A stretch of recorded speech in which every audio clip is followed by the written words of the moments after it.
શ્યામકુમારના નમસ્કાર। બ્રહ્માંડ એટલું વિશાળ અને અફાટ છે કે જેની આપણે કલ્પના પણ કરી શકતા નથી। આપણા સૂર્યમંડળ જેવી અબજો આકાશગંગાઓ, ગેલેક્સીઝ આ અંતરિક્ષમાં આવેલી છે અને દરેક આકાશગંગામાં અબજો તારાઓ અને ગ્રહો આવેલા છે। આટલી મોટી સૃષ્ટિમાં માત્ર પૃથ્વી પર જ જીવન હોય અને અન્ય કોઈ જગ્યાએ જીવ સૃષ્ટિ ન હોય, તે વાત વૈજ્ઞાનિક દ્રષ્ટિકોણથી સ્વીકારવી મુશ્કેલ લાગે છે। આ જ કારણે સદીઓથી મનુષ્યના મનમાં એક સવાલ સતત ઘૂમરાતો રહ્યો છે કે શું એલિયન્સ ખરેખર અસ્તિત્વ ધરાવે છે? આ વિષય જેટલો રહસ્યમય છે, તેટલો જ તે વિજ્ઞાન માટે રસપ્રદ પણ છે। અત્યાર સુધી આપણી પાસે એલિયન્સ હોવાના કોઈ સીધા કે નક્કર પુરાવા નથી, પરંતુ બ્રહ્માંડની વિશાળતા અને આધુનિક વિજ્ઞાનની શોધખોળ આપણને એ માનવા મજબૂર કરે છે કે આપણે આ બ્રહ્માંડમાં એકલા નથી। વૈજ્ઞાનિક દ્રષ્ટિકોણથી એલિયન્સના અસ્તિત્વની સંભાવના ખૂબ જ વધારે છે। ખગોળશાસ્ત્રીઓએ બ્રહ્માંડમાં એવા હજારો ગ્રહો શોધી કાઢ્યા છે જે પોતાના તારાથી ચોક્કસ અંતરે આવેલા છે, જેને વિજ્ઞાનની ભાષામાં ગોલ્ડીલોક્સ ઝોન, હેબિટેબલ ઝોન કહેવામાં આવે છે। આ એવો વિસ્તાર છે જ્યાં તાપમાન ન તો બહુ વધારે હોય છે અને ન તો બહુ ઓછું, એટલે કે ત્યાં પાણી પ્રવાહી સ્વરૂપે રહી શકે છે। પૃથ્વી પર જીવનની શરૂઆત પાણીથી થઈ હતી, તેથી વૈજ્ઞાનિકો માને છે કે જો કોઈ અન્ય ગ્રહ પર પાણી અને અનુકૂળ વાતાવરણ હોય, તો ત્યાં પણ જીવન પાંગરી શકે છે। મંગળ ગ્રહ, ગુરુનો ચંદ્ર, યુરોપા, અને શનિનો ચંદ્ર, એન્સેલાડસ, એવા સ્થાનો છે જ્યાં વૈજ્ઞાનિકોને બરફની નીચે પાણી હોવાની પ્રબળ સંભાવનાઓ દેખાઈ રહી છે। આ સ્થળોએ કદાચ બુદ્ધિશાળી એલિયન્સ ન હોય, તો પણ નાના બેક્ટેરિયા કે સૂક્ષ્મજીવોના સ્વરૂપમાં જીવન હોઈ શકે છે, જેને પણ વિજ્ઞાન એલિયન લાઈફ જ ગણશે। બ્રહ્માંડમાં અન્ય સભ્યતાઓ કેટલી હોઈ શકે તે જાણવા માટે વર્ષ 1961માં વૈજ્ઞાનિક ફ્રેન્ક ડ્રેકે એક સમીકરણ આપ્યું હતું, જેને ડ્રેક ઇક્વેશન, n બરાબર r અધોરેખિત CDOTF અધોરેખિત p, CDOTN અધોરેખિત e, CDOTF અધોરેખિત l, CDOTF અધોરેખિત i, CDOTF અધોરેખિત c, CDOTL કહેવામાં આવે છે। આ સમીકરણ ગાણિતિક અને વૈજ્ઞાનિક પરિબળોના આધારે અંદાજ લગાવે છે કે આપણી આકાશગંગામાં કેટલી બુદ્ધિશાળી અને સંપર્ક કરી શકે તેવી સભ્યતાઓ હોઈ શકે છે। આ સમીકરણ મુજબ, બ્રહ્માંડની વિશાળતા જોતા અન્ય ગ્રહો પર અદ્યતન સભ્યતાઓ હોવાની પૂરેપૂરી શક્યતા છે। જો કે, અહીં એક મોટો વિરોધાભાસ પણ સામે આવે છે જેને ફર્મી પેરાડોક્સ કહેવામાં આવે છે। ભૌતિકશાસ્ત્રી એનરિકો ફર્મીએ પ્રશ્ન કર્યો હતો કે જો બ્રહ્માંડમાં એલિયન્સ હોવાની આટલી બધી સંભાવના છે, તો અત્યાર સુધી તેઓ આપણને કેમ મળ્યા નથી અથવા આપણને તેમનો કોઈ સંકેત કેમ નથી મળ્યો? આ સવાલ આજે પણ વિજ્ઞાન જગત માટે એક મોટો કોયડો છે।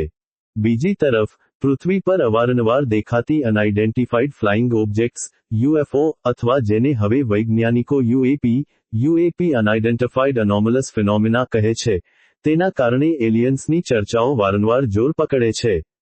દુનિયાભરમાંથી લોકો આકાશમાં વિચિત્ર પ્રકારની લાઇટો અથવા અતિ ઝડપે ઉડતી અજાણી વસ્તુઓ જોવાનો દાવો કરે છે। અમેરિકાની નૌસેનાના પાયલોટો દ્વારા લેવામાં આવેલા કેટલાક વીડિયો પણ જાહેર થયા છે, જેમાં વિમાનો અકલ્પનીય ઝડપ અને દિશા બદલતા જોવા મળે છે, જે ટેકનોલોજી હાલના મનુષ્ય પાસે નથી। જો કે, નાસા અને અન્ય સંશોધન સંસ્થાઓનું કહેવું છે કે આ તમામ ઘટનાઓ એલિયન્સના સ્પેસશિપ જ હોય તે જરૂરી નથી, તે કોઈ ગુપ્ત લશ્કરી ટેકનોલોજી, કુદરતી વાતાવરણીય ઘટનાઓ કે ઓપ્ટિકલ ઇલ્યુઝન પણ હોઈ શકે છે। પૂરતા વૈજ્ઞાનિક ડેટા વિના તેને સીધું એલિયન્સ સાથે જોડી શકાય નહીં। મનુષ્ય જાતિ છેલ્લા ઘણા દાયકાઓથી એલિયન્સનો સંપર્ક કરવાના પ્રયાસો કરી રહી છે। SETI સર્ચ ફોર એક્સ્ટ્રાટેરેસ્ટ્રીયલ ઇન્ટેલિજન્સ જેવી સંસ્થાઓ શક્તિશાળી રેડિયો ટેલિસ્કોપની મદદથી અંતરિક્ષમાંથી આવતા અજાણ્યા સિગ્નલોને પકડવાનો પ્રયત્ન કરે છે। વર્ષ 1977માં સ્પેસમાં મોકલવામાં આવેલા વોયેજર સ્પેસક્રાફ્ટમાં એક સોનાની સીડી, ગોલ્ડન રેકર્ડ, રાખવામાં આવી છે, જેમાં પૃથ્વીના અવાજો, સંગીત અને આપણી સંસ્કૃતિની માહિતી છે, જેથી જો કોઈ દિવસ કોઈ પરગ્રહવાસી સભ્યતાને આ ક્રાફ્ટ મળે, તો તેઓ આપણા વિશે જાણી શકે।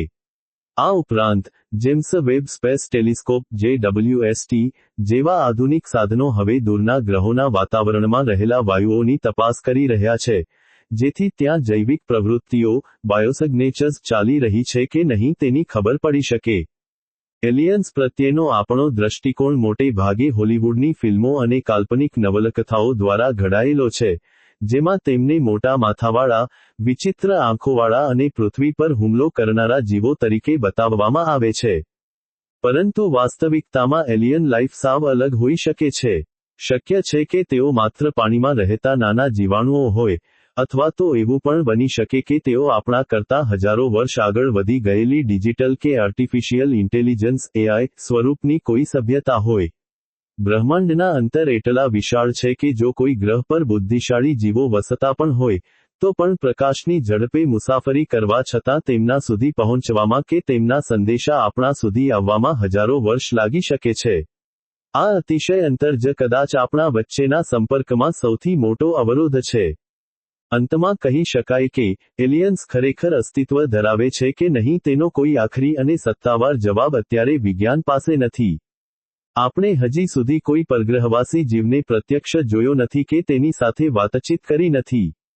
પરંતુ વિજ્ઞાન ક્યારેય સંશોધન કરવાનું છોડતું નથી. જ્યાં સુધી બ્રહ્માંડના કોઈ ખૂણેથી આપણને જીવ હોવાનો પુરાવો ન મળે, ત્યાં સુધી આ શોધ ચાલુ જ રહેશે. પ્રખ્યાત વિચારક આર્થર સી ક્લાર્કે સરસ વાત કહી હતી કે બ્રહ્માંડમાં કાં તો આપણે એકલા છીએ અથવા એકલા નથી. બંને વિચારો સરખા જ ડરામણા અને આશ્ચર્યજનક છે. ભવિષ્યની ટેકનોલોજી અને સ્પેસ મિશનો કદાચ આ રહસ્ય પરથી પડદો ઉઠાવશે, પણ અત્યાર માટે એલિયન્સનું અસ્તિત્વ એક એવી સંભાવના છે જેને નકારી શકાય તેમ નથી.